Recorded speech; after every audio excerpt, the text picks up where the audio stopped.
O goleiro Tadeu quer sim se mudar para o Santos nessa atual temporada, de 2024. Será que o goleiro pode sair de graça do Goiás? Qual é o valor da sua multa rescisória? Também a possibilidade que o Santos colocou na mesa da chegada do Tadeu e a liberação de até 2 jogadores por empréstimo na Série B do Brasileirão para o Goiás. Lembrando que isso seria fortalecer também um concorrente direto nessa busca pelo acesso no ano de 2024. Da mesma forma, quero comentar também a respeito da sua situação no Goiás, se precisava dessa história toda. Quero falar também sobre o lateral esquerdo Sander, que ainda não fechou com nenhum outro clube. Para o ano que vem, o Goiás tem conversas aí muito adiantadas com o lateral esquerdo Matheus Bidu. Será que o Sander ainda assim pode continuar? Qual era essa sondagem, enfim, essa possibilidade de proposta de um outro clube da Série B do Brasileirão? Um jogador que, para a realidade da segunda divisão, seria um nome espetacular. Só antes de começarmos o nosso vídeo de hoje, eu peço para você deixar seu like aqui embaixo, também se inscrever em nosso canal, ativar as notificações e conferir também o nosso recado do apoiador do vídeo de hoje, a Bueno Tênis Club. Tá cansado da mesmice da academia, não é mesmo? Olha, eu tentei os métodos tradicionais, eu tentei ir para a academia, mas o esporte que eu me descobri mesmo foi o tênis. Por isso, eu fiz esse vídeo chegar até você. Clique no botão que está aqui embaixo ou no link da bio e descubra um universo de novas possibilidades. A prática de exercícios físicos não tem que ser chata nem monótona. Clique e conheça a Bueno Tênis Club. Eu tô te esperando.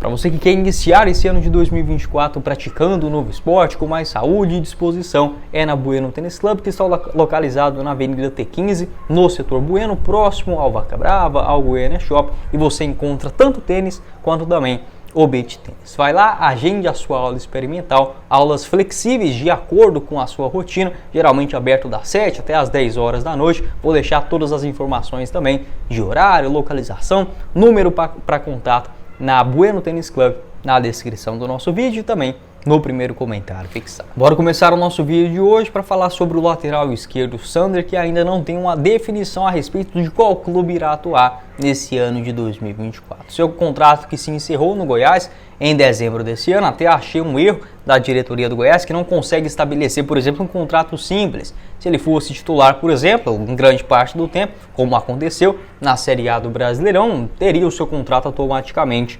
renovado. Um jogador que já passou por vários clubes, sempre ficando muitas temporadas.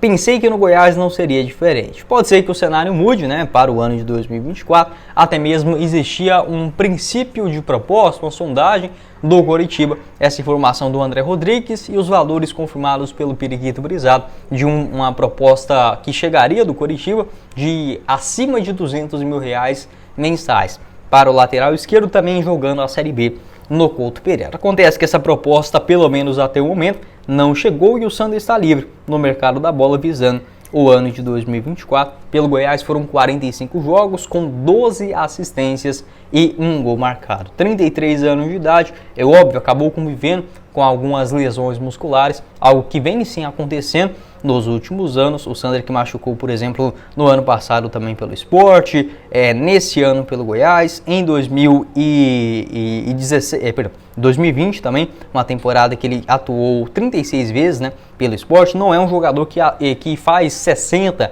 70 jogos por ano. Ainda assim, mesmo com 33 anos, essa temporada que ele mais atuou na sua carreira, juntamente com o ano passado, vestindo a camisa do Sport. Não faria nenhuma loucura financeira, como por exemplo R$200 mil, porém enxergo sim um valor muito alto no mercado para o Sander, já que é uma posição muito escassa aqui no Brasil. O Goiás, que tem em si um encaminhamento com o Matheus Bidu, poderia ser duas contratações assim extraordinárias, O Matheus Bidu e a renovação com o Sander, acho que ficaria um pouco caro demais para a Série B, mas valeria sim a pena, principalmente levando em consideração que é uma posição de bastante rotatividade, uma temporada muito longa. O Goiás não pode fazer, por exemplo, como vários anos, onde no máximo tinha um jogador bom para a posição e quando reserva, o suplente, digamos assim, acabava entrando, prejudicava demais a alteração do estilo de jogo e por aí vai. A qualidade de fato do jogador, que deixa muito a desejar. Até aqui o Sander dando sopa no mercado da bola, um jogador também que conhece a Série B do Campeonato Brasileiro, e se renovasse, essa informação, até mesmo esse pitaco do André Rodrigues, melhor dizendo, onde ele postou no seu Instagram que o jogador ainda não tinha esta definição e que, na opinião dele, valeria sim muito a pena o Goiás ir atrás, por exemplo, para buscar uma renovação. Concordo 100%, acho que um jogador que conseguiu entregar bem nesse ano e na temporada passada pelo Sport, apesar de menos jogos, abre aspas, apenas, fecha aspas, 45, foram 30 atuações na Série B com 2 gols marcados e 2 assistências. E seguiria basicamente essa linha de chegadas no Goiás até aqui, ou pelo menos especulações de jogadores mais experientes, renomados, enfim, contratações ou renovações pontuais para o ano que vem, como por exemplo do lateral esquerdo barra zagueiro Bruno Melo. A tendência é que ele fique, acho o Bruno Melo excepcional para a Série B também, e se conseguisse, por exemplo, a renovação do Guilherme Max, acho outro jogador muito bom. Talvez, por exemplo, do Matheus Babi, acho que o Babi para uma Série B é um jogador que me agrada pelas suas características, enfim, vai depender do negócio com o Atlético Paranaense. Pode deixar a sua opinião a respeito desse assunto aqui embaixo também. Seguindo no nosso vídeo de hoje, quero falar sobre essa novela que virou o goleiro Tadeu, que nesse momento existe sim a possibilidade real dele se mudar para o Santos. Não é algo concreto, enfim, não estou dizendo que isso vai acontecer, mas é uma possibilidade muito maior do que, por exemplo, nos últimos 2, 3 dias dessas especulações envolvendo tanto o Santos, uma proposta oficial que já chegou à mesa, algo de fato bizonho, né? Mais ou menos R$1,5 milhão por esse empréstimo, e esse valor ainda sendo parcelado, né, sem falar quando queria acontecer. E se o Santos subisse para a Série A, uma obrigação de compra de apenas €1 milhão, vamos colocar aí R$5,5 milhões.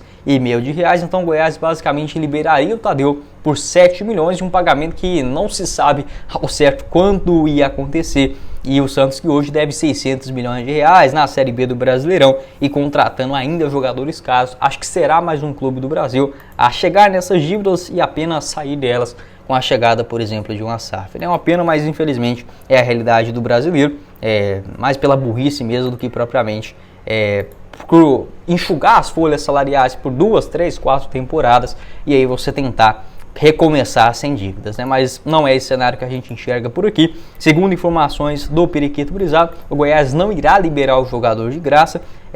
O Santos tentou fazer aquela típica proposta, inicialmente um salário mais alto para o goleiro, e aí ele começando a pressionar a diretoria do Goiás para aceitar, por exemplo, uma proposta, uma mudança ou algo nesse sentido. Segundo o Periquito Brisado, se a proposta para o jogador tiver um desconto maior do que 30% da sua multa rescisória, o Conselho Deliberativo deverá participar da votação. Ou seja, a multa rescisória hoje do Tadeu, que é R$120 milhões, se chegar uma proposta inferior, com um desconto maior do que, vamos colocar, a multa dele é 120 milhões. Uma proposta para o Goiás aceitar inferior a 30% dessa quantia, deveria ter a participação do Conselho. Isso a gente aqui fazendo uma conta burra ainda, daria mais ou menos aí 36 milhões, menos 130, vamos colocar uma proposta inferior a R$90 milhões pelo Tadeu, o Conselho deveria participar da votação. É óbvio que a proposta será inferior a R$90 milhões, então se isso acontecer, também terá algo novo no Goiás, né, com essa mudança do estatuto. Segundo informações do Edson Júnior, da Rádio Bandeirantes, um abraço aí, da Rádio Globo CBN, segundo informações dele, o Santos ofereceu esse empréstimo, além disso, comprando 100% dos direitos econômicos ao final do ano, enfim, €1,5 milhão, acabou subindo essa proposta, e o Santos coloca uma lista de 5 nomes de jogadores para o Goiás escolher 2 gratuitamente por empréstimo, né, até o final da atual temporada. É uma oferta um pouco melhor, mas ainda assim um empréstimo pagando R$1,5 milhão e o Santos subindo compra 100% dos direitos econômicos por €1,5 milhão, mais esse empréstimo de 2 jogadores. Não chega a ser uma proposta, digamos assim, bizonha, mas ainda pela qualidade do Tadeu, acho que não faz sentido o Goiás pensar nessa possibilidade, até porque o Verdão não precisa de dinheiro, de migalhas, de 2, 3, 4 milhões de reais para a montagem do seu elenco. É óbvio que faz diferença, mas não precisa seguir esse caminho, por exemplo, para o ano de 2024. Enfim, acho que o Tadeu também falhou nessa de deixar os representantes conversarem. Eu acho isso totalmente normal, você tentar buscar uma valorização e por aí vai, mas que, pô, o cara aceitou ficar no Goiás, até dezembro de 2026 tem contrato, uma multa rescisória altíssima, e aí chega o final de uma temporada com rebaixamento. Concordo que todo mundo deva buscar algo melhor, não estou aqui romantizando coisas que no futebol acontecem com toda a frequência, mas tem a parte do Tadeu também dentro dessa história de topar os termos do Goiás, e segundo informações hoje do Periquito Brisado, um abraço aí pro meu parceiro, estando insatisfeito com aquilo que ele acabou assinando. Enfim, algo mais uma, né, das propostas aí bizonhas do Santos para contar com jogadores do Goiás. Aconteceu isso em 2019 com o Michael, onde ofereceram 14 milhões de reais por 75% dos direitos econômicos. Pode deixar sua opinião aqui embaixo nos comentários. O que você pensa a respeito desse assunto? Se o Tadeu vai mal nessa, né? Eu acho que nesse momento, depois de tantas especulações e tudo mais, o Goiás, juntamente com o Tadeu, se ele continuasse, deveria ter, digamos, uma comunicação mais franca com a torcida, enfim, talvez uma entrevista, talvez um recado para o torcedor, tentando explicar a situação, para não começar a temporada já com rixa, trazendo coisas do passado. É óbvio que o jogador, você já sabe o histórico dele e tudo mais, mas eu compreendo que você começando o ano com mais dificuldades, com mais empecilhos, vindos por outros motivos, senão aquele dentro de campo, é um peso extra, tanto para o jogador quanto também para o grupo, e óbvio que isso ocasiona em pior, enfim, dentro do rendimento. Durante já o começo do ano você começar com uma carga dessa. Então, se o Tadeu continuar, vai precisar, digamos, de uma certa explicação, justificativa, enfim, algo nesse sentido para a torcida para o ano que vem, para nesse ano já, né, de 2024 que já virou, para não ter, enfim, bobeiras em um começo de ano. Mas se for negociado por pelo menos, né, eu colocaria aí um valor justo, talvez 15 milhões de reais, enfim. O Edminho e o Paulo Rogério já colocaram mais ou menos dentro dessas cifras, entre 15 até 25 milhões. Aí sim, acharia uma proposta bem interessante. Talvez uns 10 milhões com empréstimo, talvez. Mas esse valor deveria chegar já na hora, e não esse tanto de parcela, sem definição, e você fazendo um negócio com um clube que deve quase R$1 bilhão, né? Enfim, pode deixar a sua opinião aqui embaixo nos comentários, o que você pensa a respeito desse assunto, combinado? Esse foi o vídeo, espero que vocês tenham gostado. Não esqueça de deixar seu like aqui embaixo, também se inscrever em nosso canal, ativar as notificações, conferir também o nosso canal de cortes e o link da Bueno Tênis Club para você começar a praticar um novo esporte nesse ano de 2024, tanto tênis quanto também beach tênis. O link na descrição do nosso vídeo e também no primeiro comentário fixado. Quem falou com vocês foi o Guilherme, e nos vemos em uma próxima oportunidade, meus caros esmeraldinos. Valeu, galera!